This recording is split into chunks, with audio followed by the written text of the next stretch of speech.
જય શ્રી કૃષ્ણ. આજે છે મોહિની એકાદશી, વૈશાખ સુદ 11. તો આપણે એની કથા સાંભળીએ. પૂર્વકાળમાં સરસ્વતી નદીના કિનારે આવેલા ભદ્રાવતી નામના નગરમાં ધૃત્યમાન નામનો રાજા રાજ્ય કરતો હતો. આ નગરમાં ધનપાળ નામનો એક વણિક રહેતો હતો. તે વણિકને 5 પુત્રો હતા: સુમતિ, ધૃત્યમાન, મેધાવી, સુકૃત અને દુષ્ટબુદ્ધિ. તેમાં સૌથી નાનો પુત્ર, એના નામ પ્રમાણે જ એનામાં ગુણ હતા અને એ અવિચારી અને સ્વચ્છંદી હતો.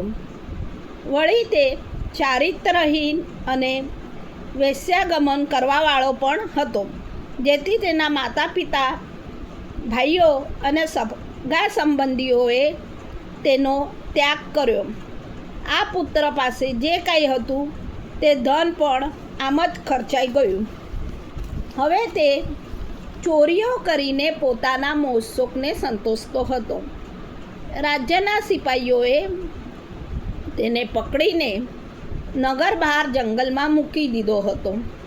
તો તેણે જંગલમાં પશુઓનું માંસ ભક્ષણ કરીને ગુજારો શરૂ કર્યો.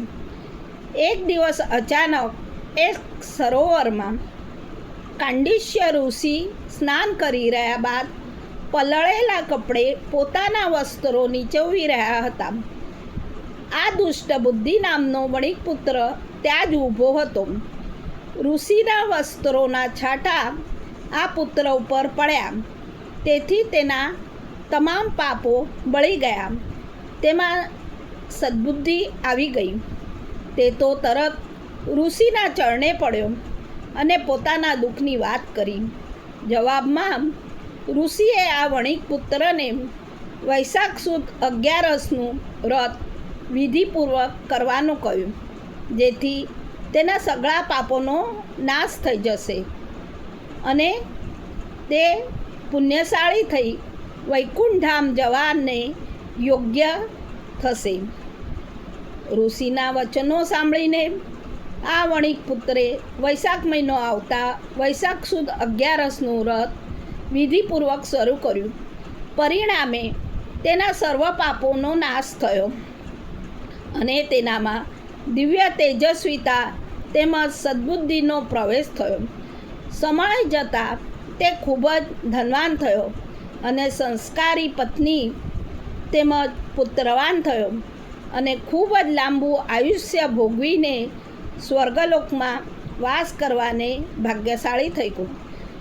આ વ્રત ખૂબ જ શ્રદ્ધા ભક્તિભાવપૂર્વક કરવાથી તે અવશ્ય ફળે છે.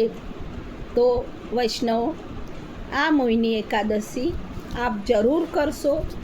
જય શ્રી કૃષ્ણ. અસ્તુ.